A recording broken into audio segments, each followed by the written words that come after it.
হয় নমস্কাৰ, মই দেখুৱাই আছোঁ আপোনাৰ লাওখা উন্নয়ন খণ্ডৰ গাতে লাগি থকা এটা শিমলু গছত আপোনাৰ বাদুলি আৰু ই এটা নিশাচৰ প্ৰাণী হয়। এই গোটেই দিন এনেকৈ উমলি থাকে আৰু ৰাতি হ'লে সিহঁতে আহাৰ গ্ৰহণ কৰে, বিভিন্ন জেগাত যায়। আৰু এতিয়া আপোনাৰ সন্ধিয়া হৈছে, হেঁচা কৰিবলৈ গৈছে, আপোনাৰ বিভিন্ন জেগাত যাব আৰু গোটেই ৰাতি আহাৰ গ্ৰহণ কৰি আকৌ ৰাতিপুৱাৰ আগতে আহি ইয়াতে ওলমি থাকিব। এটা নিশাচৰ প্ৰাণী হয় আৰু এই প্ৰাণীবিলাকে আপোনাৰ ইয়াতে যিটো গছ আছে, স্থানীয় ৰাইজে এইটো সংৰক্ষণ কৰাৰ কাৰণে কেইবাবাৰো লাওখা উন্নয়ন খণ্ড বিষয়াক আহ্বান জনাইছে। আৰু যিটো বন বিভাগ আছে, ৱাইল্ড লাইফ চেঞ্চুৰী আছে, আৰু ৱাইল্ড লাইফ চেঞ্চুৰীয়ে যাতে এইটো এটা সংৰক্ষণৰ ব্যৱস্থা কৰে।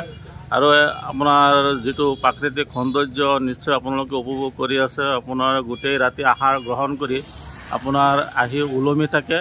আৰু এই লাওখা উন্নয়ন খণ্ডৰ আপোনাৰ এতিয়া শিঙিমাৰী উন্নয়ন খণ্ড হৈছে, আৰু শিঙিমাৰী উন্নয়ন খণ্ডৰ গাতে লাগি থকা কেইবাটাও গছত এনেকৈ উমলি আছে বহুত বছৰ ধৰি। এইটো বাদুলি হয় আৰু বাদুলিবিলাক আপোনাৰ নিশাচৰ প্ৰাণী হয়। ই আপোনাৰ গোটেই দিন ওলমি থাকে আৰু ৰাতি হ'লে সিহঁতে বিভিন্ন জেগাত গৈ আহাৰ গ্ৰহণ কৰে, আকৌ ৰাতিপুৱাৰ আগতে আহি ইয়াতে আপোনাৰ আহি ওলমি থাকে।